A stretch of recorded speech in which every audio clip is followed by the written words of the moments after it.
Para el panel de la tarde. En este panel buscamos entender un poco, la pregunta que tenemos en la agenda es entender cuál es el enfoque teórico-metodológico que se adecuaría al estudio de la relación entre clase social y salud en Colombia. El ejercicio de la mañana era avisorar, dado el régimen de acumulación, qué estructura de clase social podría estarse o se ha constituido en este país. Entonces, dado ese posible hecho, la pregunta es cómo la estudiamos y cómo desde una perspectiva de relación entre clase social y salud.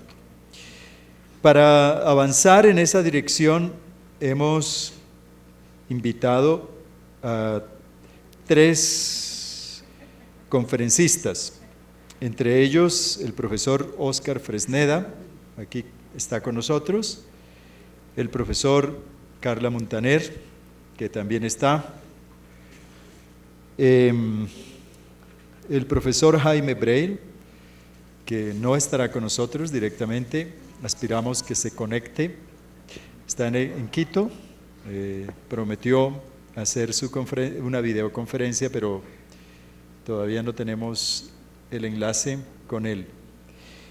Esas son las presentaciones. Hay una de Óscar que va a iniciar ahora, es la primera presentación. Entonces, el profesor Óscar Fresneda es sociólogo y hace un doctorado en Ciencias Económicas en la Universidad de Externado de Colombia.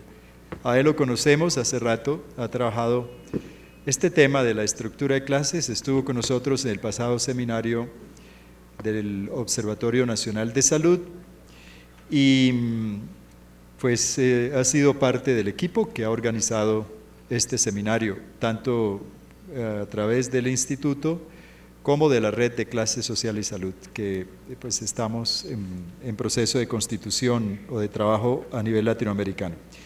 Entonces, vamos a recordarles que las intervenciones serán cortas. En el caso de Óscar, son ¿cuántos minutos? Bueno, se supone que debimos iniciar a la 1:30. Son 40 minutos de presentación, Óscar, es lo que está estimado. Entonces tienes la palabra. Bueno, muy buenas tardes. Agradezco la invitación que me han hecho a compartir con ustedes algunas reflexiones sobre el tema de este seminario. Y quiero hacer un reconocimiento pues a la actividad que ha venido desempeñando en este seminario los compañeros del Observatorio Nacional de Salud y llamar un poco la atención sobre la ubicación de este evento dentro del el proceso de constitución de una red latinoamericana de estudios sobre clase social y salud. Muchos de los que participamos acá formamos, digamos, el núcleo básico de esta red y queremos pues hacer un llamado pues a que fortalezcamos esta iniciativa en la perspectiva de lo que planteaba el profesor Estrada esta mañana, de constituir un programa de investigación que nos dé una ruta de cómo ir avanzando sobre este tema que creo que estamos todavía iniciando, digamos, el proceso para su tratamiento y resolución. Bueno, el tema de este panel, Sandra, el tema de este panel está girando en torno a la pregunta de cuál es el enfoque teórico-metodológico que se adecuaría al estudio de la relación clase social y salud. ventajas y desventajas. Voy a referirme estrictamente, digamos, a la pregunta, buscando aportar algunos elementos que den luces para resolverlo sin aspirar a dar una solución a este difícil problema. Y hoy voy a referirme a consideraciones teóricas que permiten el análisis de la relación entre clases sociales y regímenes de acumulación, y en segunda instancia de cómo, digamos, en esta ubicación, en este contexto, se podría tratar el tema de las desigualdades en salud como parte de la desigualdad económica y social general de nuestras sociedades. Mañana también, por generosidad de los organizadores, tengo otra presentación más referida a aspectos metodológicos y a fuentes de información que podrían servirnos para estudiar y abordar ya, vamos, en una perspectiva práctica el análisis concreto de la relación entre desigualdad social y salud.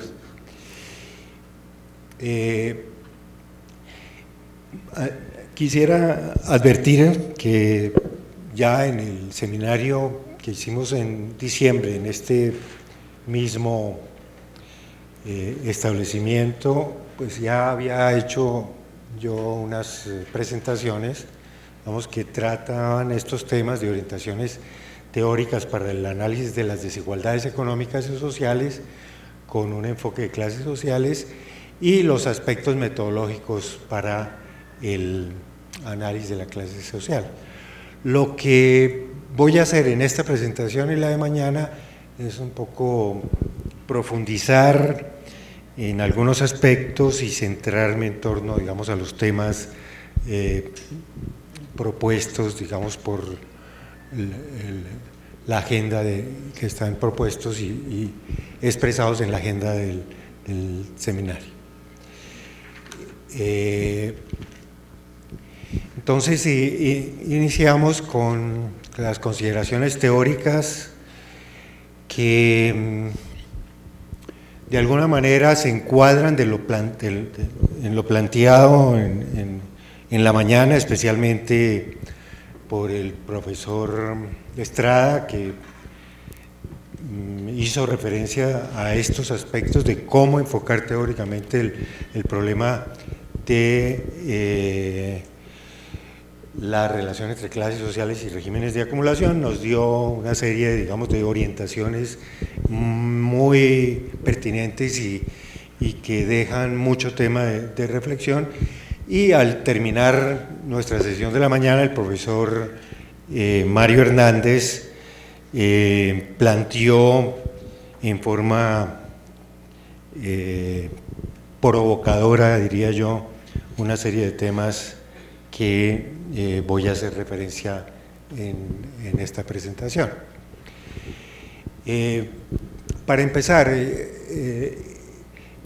quisiera ubicarme dentro del posiblemente vasto tema de relación entre clases sociales y salud y ubicarme en un aspecto particular que es el de las desigualdades en salud. Ya el profesor Hernández mencionaba cómo dentro del desarrollo, digamos, de las discusiones académicas y políticas en torno a la salud, el esquema de determinantes sociales había marcado un hito en algún momento, y nos decía el profesor Hernández, en algún momento habría, digamos, perdido parte de la capacidad de tratar el tema y se había vuelto a los esquemas anteriores.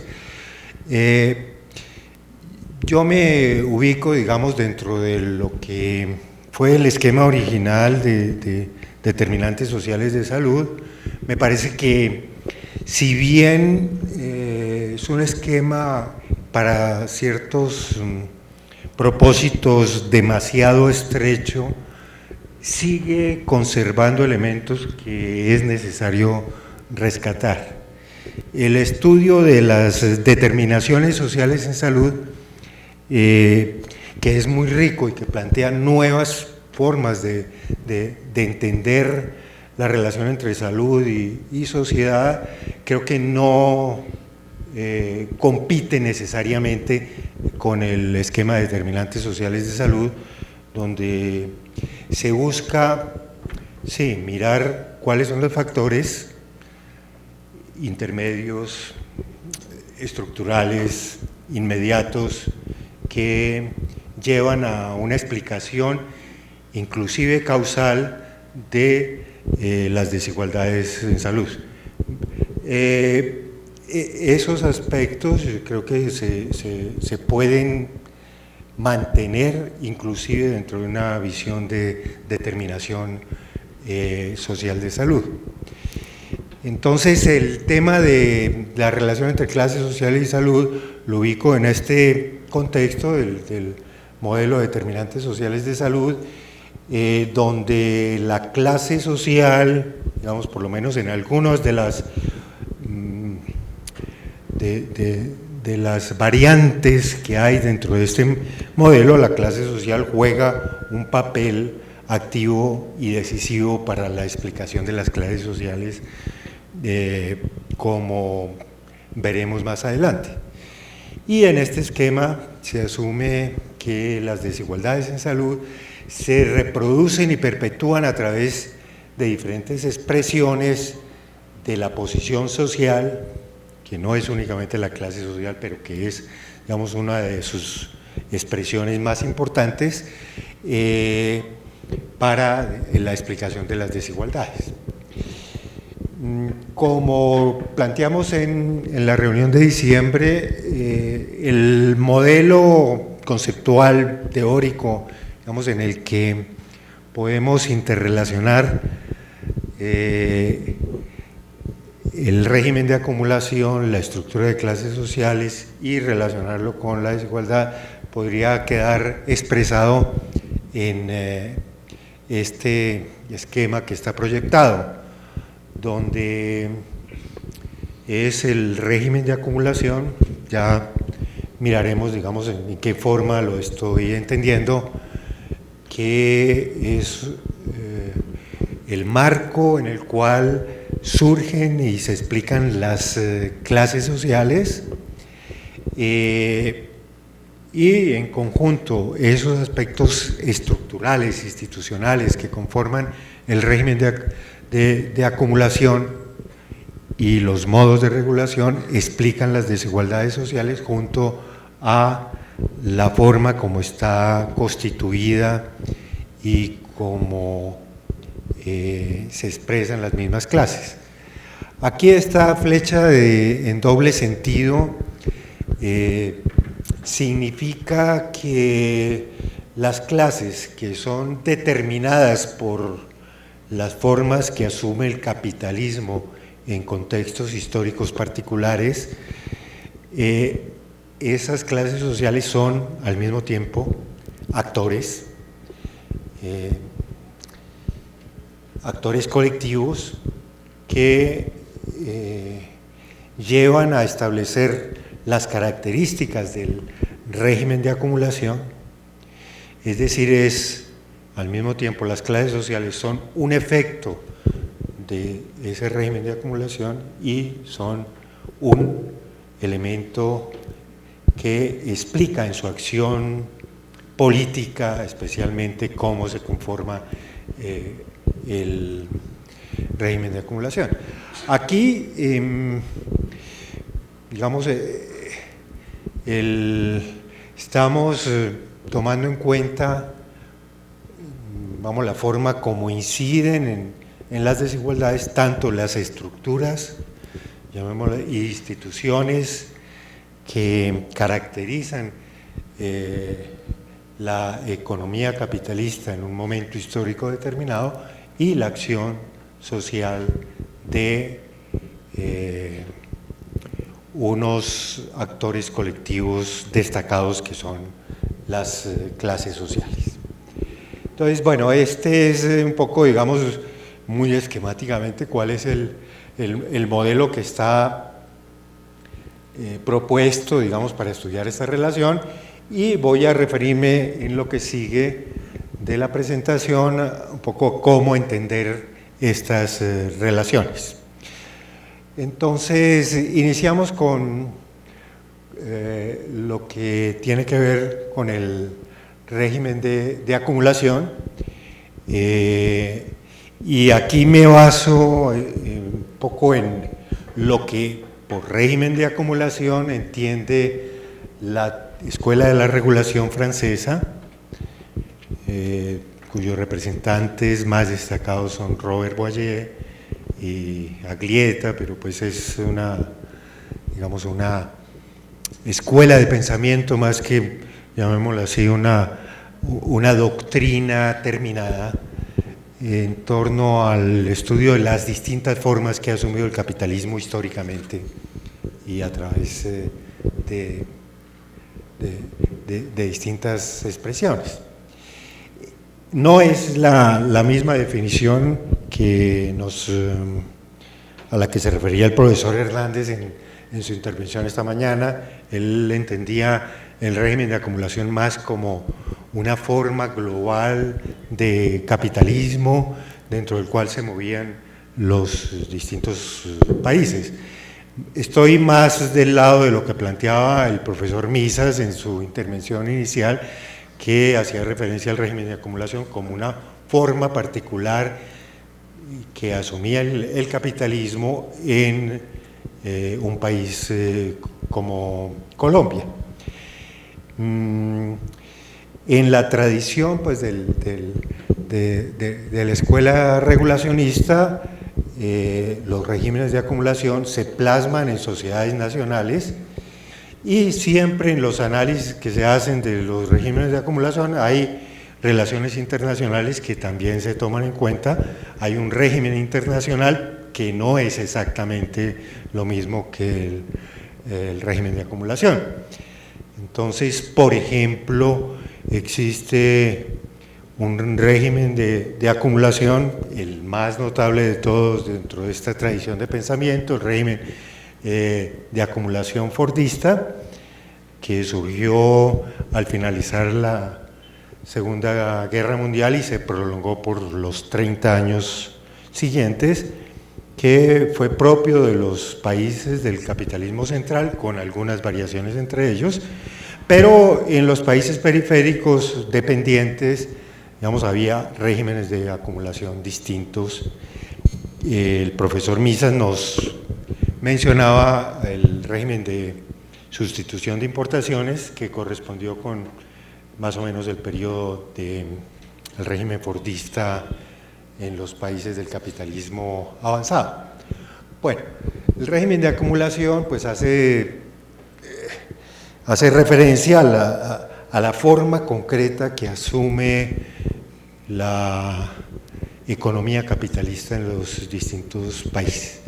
Y esto es un poco digamos, lo llamativo de este enfoque, donde se deja de lado simplemente las generalidades sobre lo que es el capitalismo en sus elementos comunes, y se asume a un nivel de abstracción más concreto formas particulares que asume el capitalismo en los distintos países de acuerdo a las formas de producción, de distribución, a la forma que asume la gestión de las empresas, a la composición de la demanda social y a la forma como se articula la economía capitalista con otras formas de producción no capitalistas que subsisten en las sociedades concretas.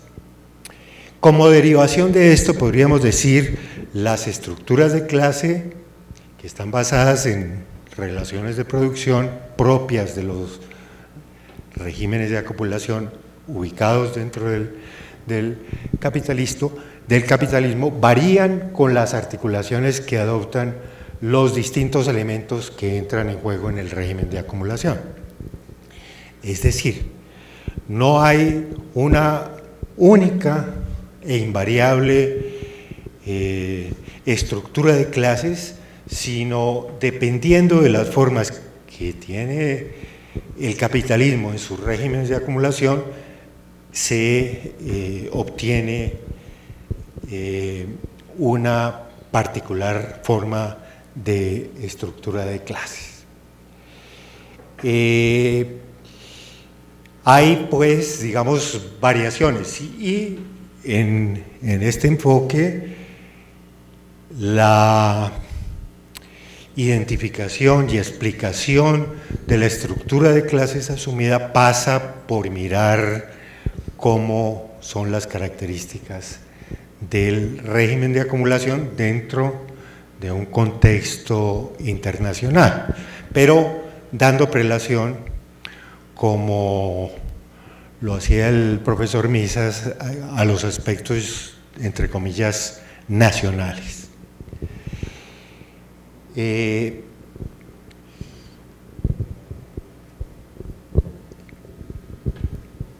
Yo creo que seguimos. Y aquí, digamos, vamos hilando los elementos que planteo, digamos, de esta articulación entre clases sociales y regímenes de acumulación,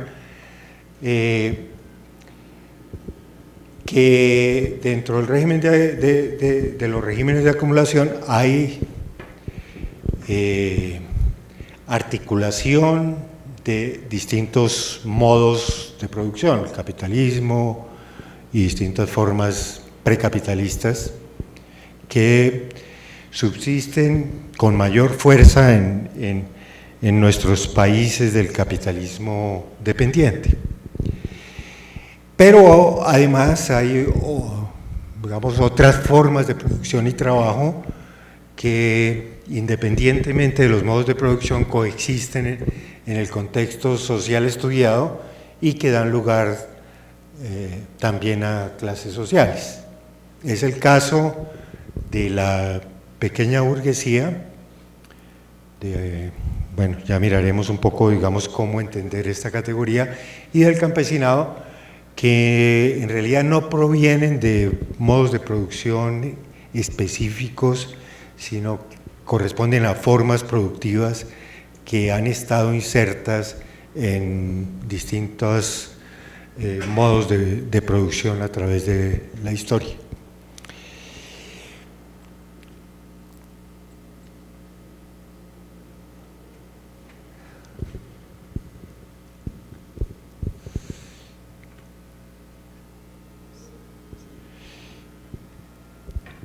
Y aquí entra, digamos, otra noción que es la de modo de regulación. En cómo interpretar esta categoría también diferimos con el profesor Hernández. Mario nos hablaba del modo de regulación como las formas particulares que asumía un régimen de acumulación en contextos nacionales específicos. Bueno, dentro, digamos, del marco conceptual de la teoría de la regulación, el modo de regulación hace referencia al conjunto de procedimientos y comportamientos individuales y colectivos que garantizan la reproducción del régimen de acumulación. Es la visión, para plantearlo coloquialmente, micro de cómo se reproduce el capitalismo en concreto. No simplemente a través del juego institucional de la relación entre estructuras, sino a través de la acción de actores sociales individuales y colectivos. Ese es un poco el papel que tiene esta categoría y que permite, de alguna manera, integrar la consideración de las clases sociales en relación con el régimen de acumulación. El profesor Misas usaba esta mañana el término de modo de regulación como una etapa intermedia que llevaba a la constitución de un nuevo régimen de acumulación.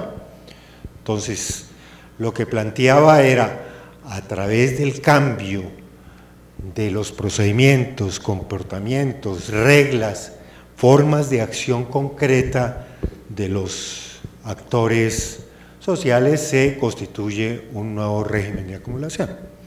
Uno podría verlo también, digamos, en un sentido inverso. Es un régimen de acumulación que da lugar a unas formas de comportamiento concreto de los actores sociales. Dentro de esos actores sociales están las clases que en las formas como actúan inciden en las características que asume el régimen de acumulación y a su vez en sus comportamientos definen las reglas de repartición de los ingresos, los recursos y las distintas potencialidades de la sociedad y llegan a explicar las desigualdades en general y particularmente las desigualdades en salud.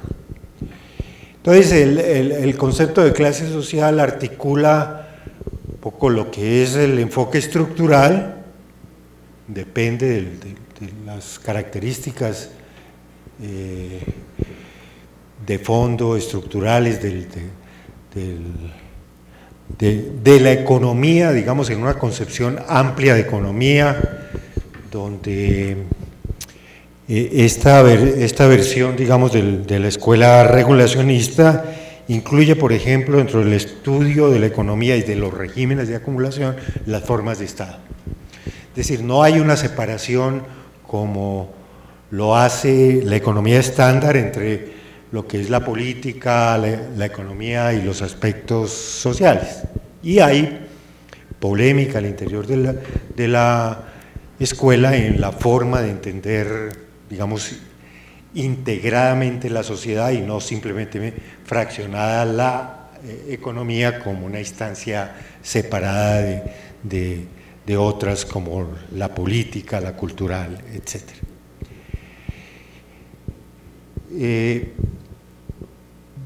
Bueno, hasta aquí un poco, digamos, este esquema que muestra un poco la relación entre régimen de acumulación y clases sociales. Ahora me voy a referir más particularmente al concepto de clase social que cabría asumir para estudiar esta relación.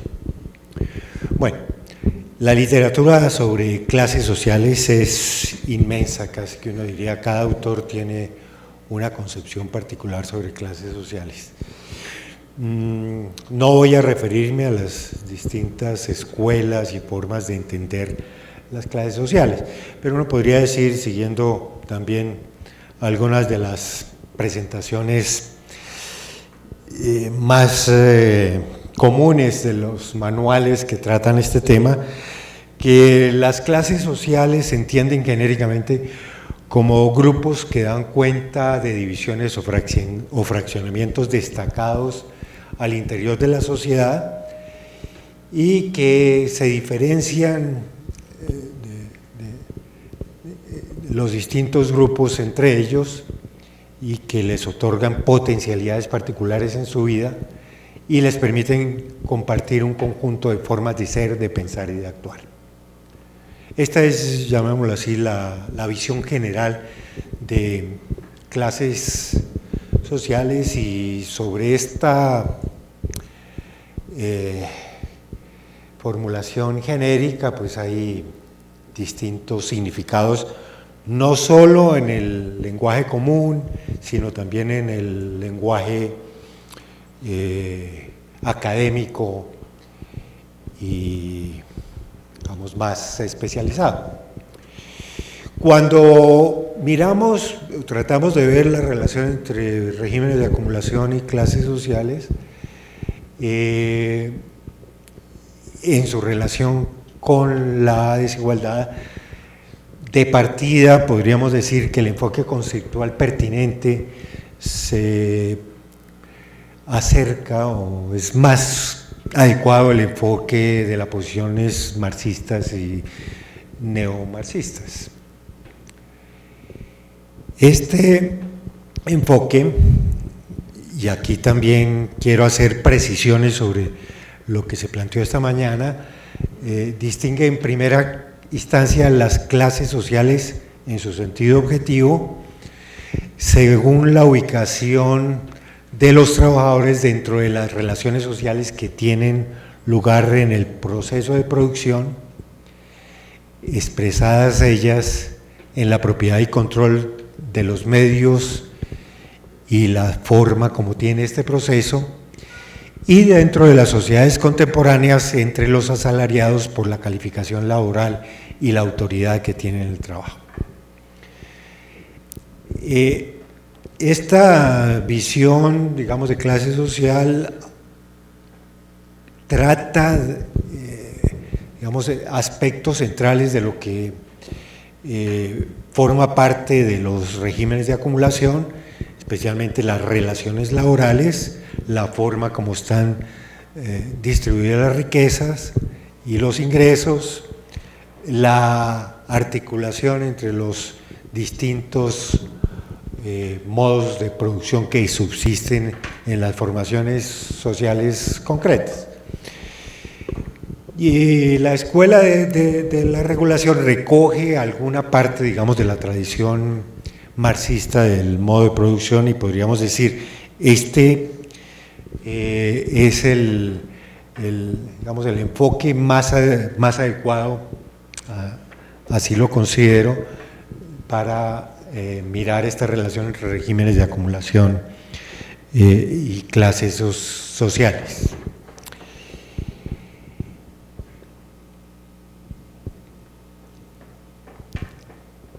Entonces, bajo esta visión existe un vínculo explícito entre los cambios de las estructuras de clases y los modos de producción, es decir, que también, como lo planteaba el profesor Estrada, estamos en una visión histórica donde hay una transformación en las sociedades de acuerdo a las contradicciones entre las mismas clases que llevan a modificar los modos de producción y los regímenes de acumulación dentro del capitalismo. Estas relaciones de clase no implican en todos los casos mecanismos de explotación y dominación entre ellas.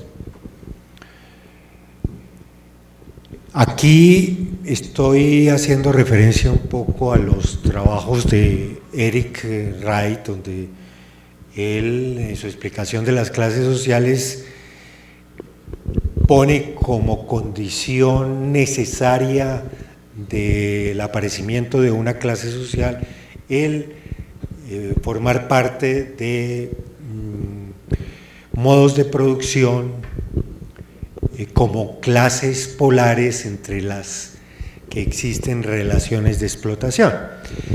Es decir, para Wright siempre hay una identificación de las clases en términos de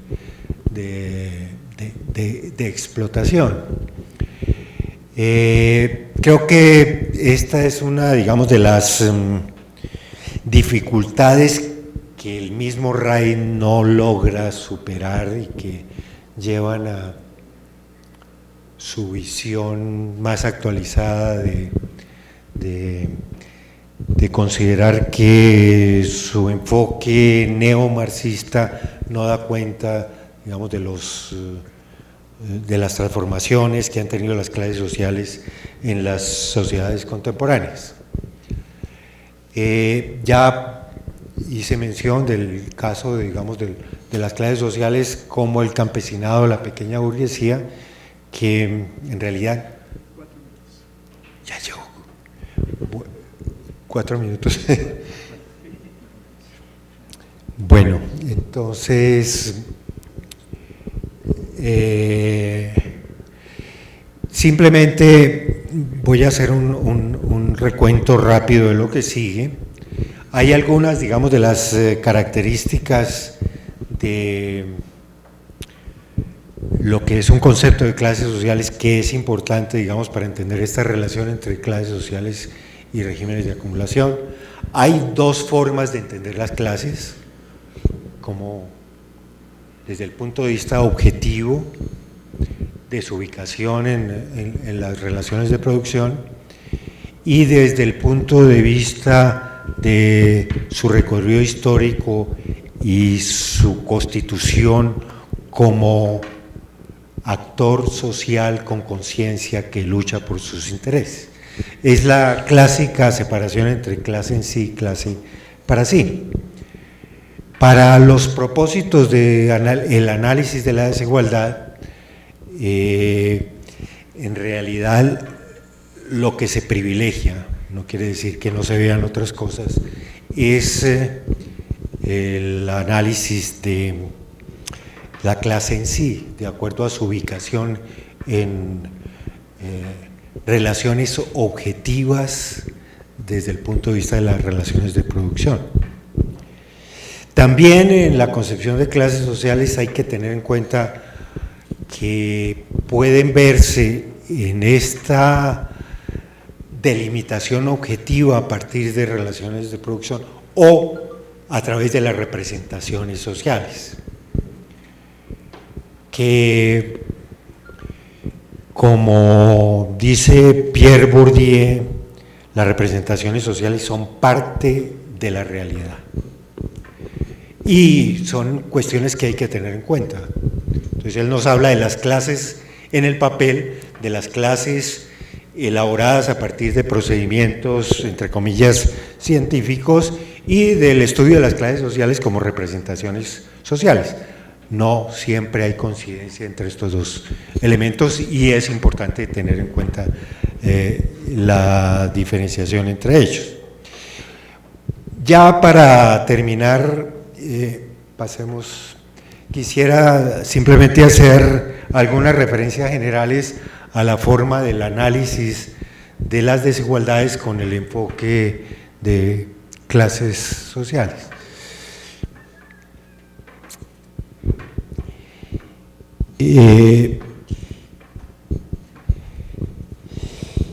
En la constitución de las clases y en su articulación es que está mucho más adelante.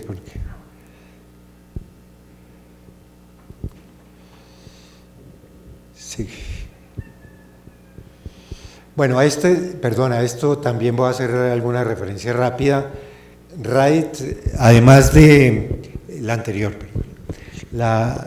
además de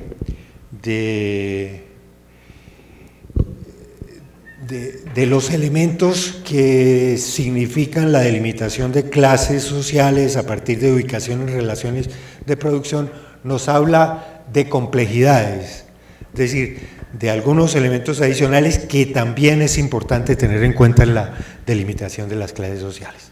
Una, la de las posiciones múltiples, es decir, personas que tienen más de un trabajo o que tienen fuentes de ingreso que no corresponden exactamente con su clase social. Entonces dice, eso hay que tener en cuenta para resolver el problema de la ubicación de las personas en clase social. Siguiente.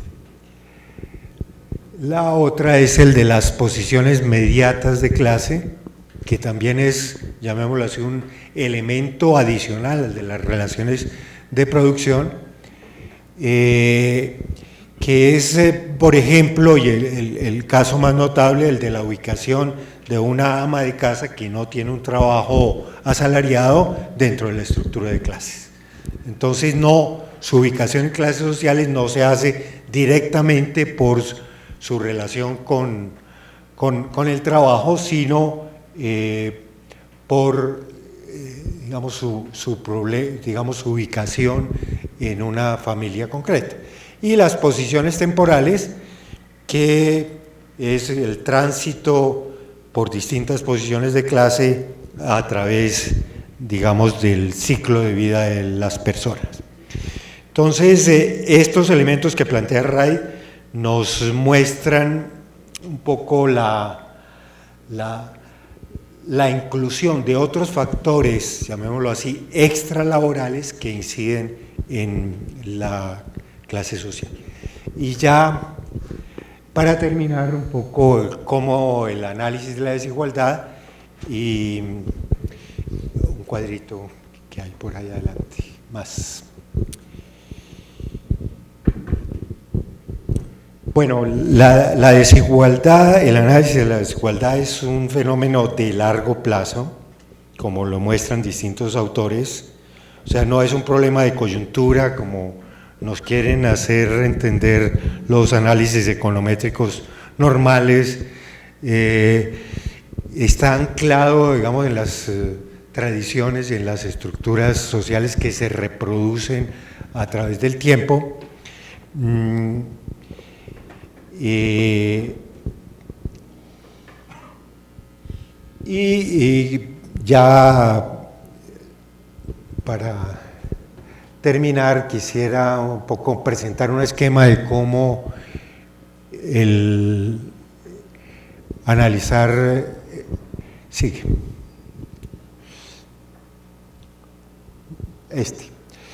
cómo, digamos, analizar el tema de las desigualdades entre clases sociales. Entonces aquí, digamos, lo que quiero resaltar es cómo la simple asociación entre clase social y desigualdades económicas y sociales, digamos, no es suficiente. El régimen de acumulación, de alguna manera, determina, bueno, con otra serie de factores en la estructura de clases sociales que llevan a explicar una serie de regularidades en las desigualdades económicas y sociales. Pero la vía complementaria es el de mirar cuáles son los mecanismos a través de los cuales se dan las desigualdades.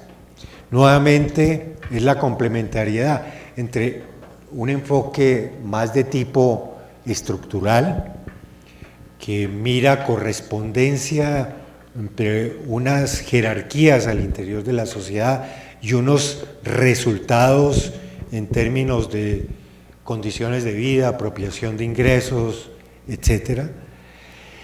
Y la forma como se reproducen y se da lugar a las desigualdades a partir del comportamiento de los actores sociales a través de regularidades en las formas de actuación, valores, normas y comportamientos, que forma parte de eso que denominábamos el modo de regulación, como formas de acción, y que da lugar a una serie de mecanismos de reproducción de las desigualdades. Aquí retomando algunos autores como Parkin y en alguna medida también autores como Tilly, miramos cuáles son estos mecanismos: explotación, mecanismos de clausura, es decir, de exclusión de unas clases sobre otras en el disfrute de determinadas condiciones sociales o la participación en servicios sociales, etcétera. El acaparamiento, que se mencionaba también esta mañana como un mecanismo, digamos, de desigualdad, y otros mecanismos que menciona Tilly como emulación y adaptación, es decir, que se van reproduciendo formas de desigualdad de unos segmentos o temas a otros. Entonces, digamos, el análisis de conjunto de la desigualdad, digamos, se entiende dentro de un esquema que toma en cuenta, digamos, esta estructura, pero que necesariamente también tiene que pasar por explicar los mecanismos concretos que reproducen estas desigualdades. Bueno, yo dejaría por ahí. Muchas gracias.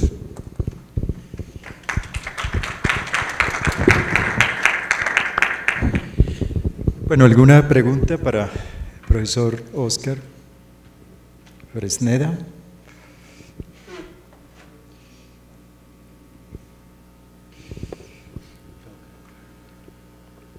¿Ahora o al final?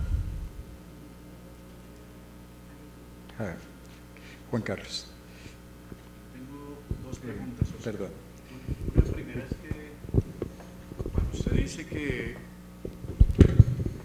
la visión neomarxista le parece la más correcta a seguir, imagino que ha sido reflexionada a la luz de la otra, la weberiana. Entonces la pregunta es, ¿por qué le parece que esta neomarxista se ajusta más y permite hacer análisis de desigualdad de manera más adecuada? Bueno, ¿esa es la fácil o la difícil?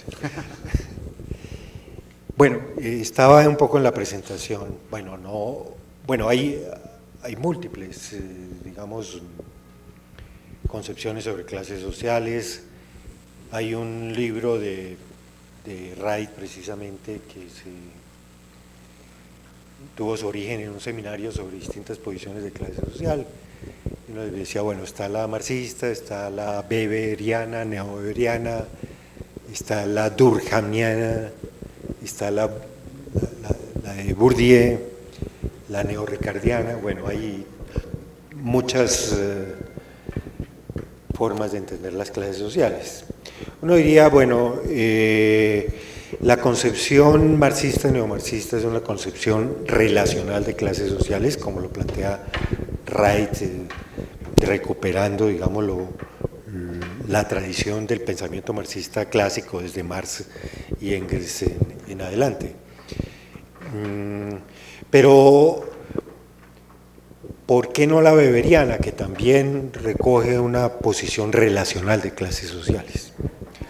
La posición weberiana no identifica las clases sociales a partir de relaciones de producción, sino más bien por condiciones de vida o por relaciones de mercado, ¿sí? Entonces, como también lo anota Wright, la visión weberiana está libre de dar respuesta a un poco de preguntas, entre ellas, ¿por qué evolucionan las sociedades? ¿Cuál es el papel de las clases sociales en las transformaciones que siguen las sociedades? Está apartada del concepto de modo de producción. O sea, la visión weberiana es, llamémoslo así, más, entre comillas, más light, y simplemente es una explicación sobre las desigualdades que se dan en la sociedad en términos de condiciones de vida y ubicaciones dentro del mercado, y está separada de la pretensión de dar respuesta a cómo hay una relación entre estructura de clases y modos de producción, o podríamos decir regímenes de acumulación. Entonces, dentro de la posición weberiana no está un poco esa pretensión de dar una explicación a las clases sociales a partir de formas de producción o regímenes de acumulación. Lo que sí está, digamos, y yo diría que ahí sí es la única posición, digamos, la posición marxista o neomarxista, sí. Y la difícil. No, la otra pregunta es que cuando uno recoge el trabajo de Wright, en todo caso hay una dificultad para ubicar esas posiciones que él llama como ambiguas y darle movimiento a la dinámica de clases, porque se supone que cambian con el tiempo, pero en todo caso no es fácil en, digamos, hacer el seguimiento del cambio. ¿Cómo ve usted el asunto? ¿Cómo hace usted para recoger eso? A ver, también retomando lo que planteaba el profesor Hernández, sí, pues sí, no sé, a uno les parece mamón la medición y la ubicación en categorías, porque siempre se repite lo mismo, ¿sí? Pero uno podría decir lo mismo desde el otro lado, es que las interpretaciones que no se basan en evidencia empírica, un poco más formal, se quedan en especulaciones abstractas y finalmente llegamos también a lo mismo, sí. Bueno, es un problema de gustos, sí, a mí me parece mamón y lo que al otro de golpe le gusta, sí. Pero bueno, creo que por fuera un poco digamos, de esto, yo creo que son visiones complementarias. Lógicamente, o sea, cualquier categorización social es restrictiva, ¿sí? Cuando uno hace definiciones, siempre se queda corto. Los fenómenos sociales siempre están en movimiento, ¿sí? Aquí habría que recuperar mucho de lo que en ese sentido creo que dice Pierre Bourdieu. Un enfoque relacional evita un poco las definiciones fijas porque la realidad siempre cambia. Pero finalmente también hay un aporte, digamos, de estos enfoques, llamémoslo así, más rígidos, algunos los llaman positivistas, porque nos permite ver un poco las relaciones que existen entre distintos fenómenos utilizando técnicas y argumentos que desde el punto de vista, digamos, de las visiones hermenéuticas, interpretativas, no son muy contundentes, ¿sí?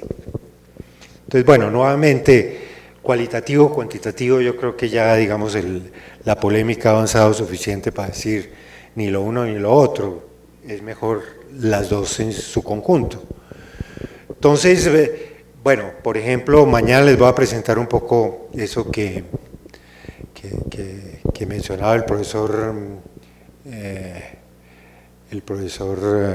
Hernández, diciendo, no, es que lo que muestran es que crece un segmento de trabajadores independientes que llaman pequeña burguesía, un poco con ciertas sarna y como despreciando ese trabajo que le toca hacer a alguien. Es como, bueno, de todas maneras alguien tiene que lavar los baños. Entonces, bueno, estoy respondiendo un poco a la sarna con la sarna, pero creo que, digamos, mirar un poco cómo evolucionan las estructuras de clase, no, digamos, con los números no dice todo, dice algunas cosas.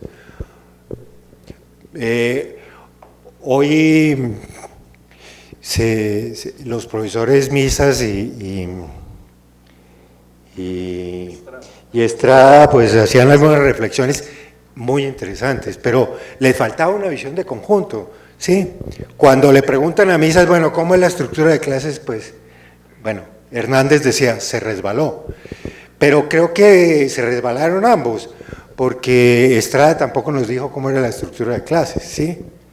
Entonces se habla a veces de que tiene que ser relacional, pero relacional no quiere decir que no vamos a medir, ¿sí?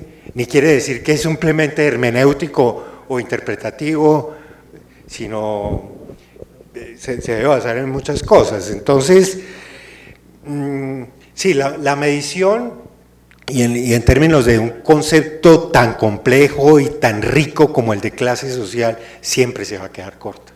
Nos dice algunas cosas, hay que completarlo con otro tipo de, digamos, de instrumentos, de información. Mañana les voy a dar una visión de cómo, digamos, haciendo esas cosas mamonas. Entonces se mira un poco la... ¿Cómo? Bueno, perdón, listo. Entonces, La evolución del campesinado, pero el campesinado ha sido muchas cosas a través de 50 años de historia. Entonces, pero de todas maneras tenemos un elemento de referencia que nos permite decir, bueno, creció, aumentó, y después caracterizarlo con otras metodologías. Bueno, muchas gracias. Bueno, tenemos una dificultad, es que Jaime Brel ya está listo para